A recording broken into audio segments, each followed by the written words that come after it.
নির্বাচন সামনেই, আর তাকে ঘিরেই চারিদিকে চলছে প্রচার। নির্বাচনী প্রচারে খানাকুলের নন্দনপুরে এলেন অভিনেতা মিঠুন চক্রবর্তী। জানা গেছে, আরামবাগ লোকসভা কেন্দ্রের বিজেপি প্রার্থী অরূপ কান্তি দিগারের সমর্থনে জনসভায় আসেন অভিনেতা মিঠুন। আর মিঠুন চক্রবর্তীকে দেখার জন্য ভিড় ছিল চোখে পড়ার মতো। অভিনেতা মিঠুন চক্রবর্তী ছাড়াও এদিনের এই কর্মসূচিতে উপস্থিত ছিলেন আরামবাগ লোকসভা কেন্দ্রের বিজেপি প্রার্থী অরূপকান্তি দিগার স্বয়ং। আরামবাগ সাংগঠনিক জেলা সভাপতি তথা পরশুরার বিধায়ক বিমান ঘোষ, খানাকুলের বিধায়ক সুশান্ত ঘোষ, জেলা পরিষদের সদস্য কালীপদ অধিকারী, খানাকুল 2 পঞ্চায়েত সমিতির সভাপতি রুম্পা মণ্ডল সহ অন্যান্য নেতৃত্ব। জমজমাট নির্বাচন, চোখ রাখুন প্রতিবেদনে। এইরকম একটা স্বচ্ছ ক্যান্ডিডেট এখনো আমি দেখি এর কাছে কিচ্ছু নেই।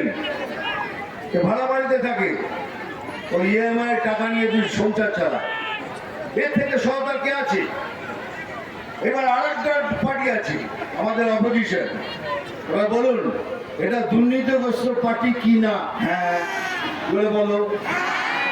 গরু চুরি করে, হ্যাঁ। কয়লা চুরি করে, হ্যাঁ। বিদ্যা চুরি করে, হ্যাঁ। রেশন চুরি করে, হ্যাঁ। দুনিয়া বলে চুরি করে। তারা সিলেক্ট করেছে আর একজনকে ভোটে দাঁড়াবার জন্য। এইবার 5 মিনিট ভোট দেবার আগে একটু ভেবে তারপরে ভোট করবেন। কাকে ভোট করবেন? একটা দুর্নীতিগ্রস্ত পার্টির ক্যান্ডিডেটকে, নাকি এরকম একটা স্বচ্ছ এইরকম ক্যান্ডিডেটকে? এইটা খালি আমার রিকোয়েস্ট হলো আপনার। আর যারা নতুন ভোটার এসছে তাদের বলছি, তোমরা তোমাদের ভবিষ্যৎ তৈরি করো, এই মিথ্যে প্রচারে কেউ না। তোমরা নিজেরা নিজেদের ভবিষ্যৎ তৈরি করো, বিজেপি জয়েন করো, বিজেপিকে ভোট করো, বিজেপিকে ভোটে করে জিতিয়ে আনাও। তারপরে দেখো আমরা তোমাদের একটা নতুন সুন্দর বাংলা উপহার দেবো। এটাই হলো মোদি গ্যারান্টি।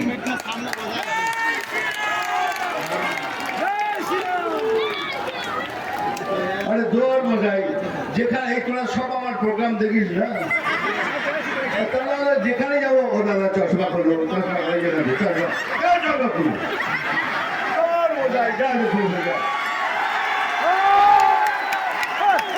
আরে ভাই আমি জানি আমার চোখ দুটো খুব সুন্দর, এলাকা দেখায় না কি না?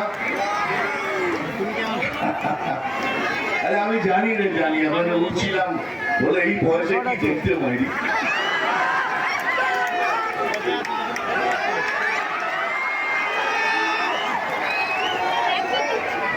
এখন কি হয়েছে জানিস? এখন ওদের অবস্থা এমন হয়েছে, কি আর বলবো, আমার গানগুলো সব মিলে যায়।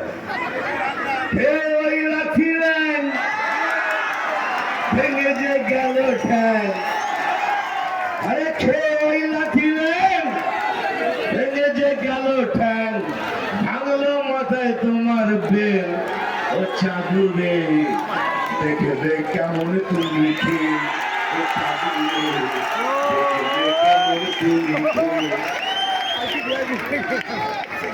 আমি অনেকদিন আগে একটা গান গেয়েছিলাম, আমি জানতাম না এই গানটা আমার বাংলার আজকের দিনের সাথে মিলে যাবে।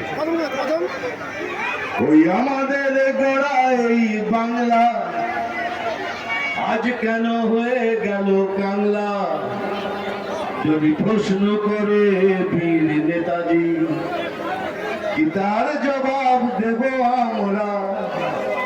ওই আমাদের গড়া এই বাংলা।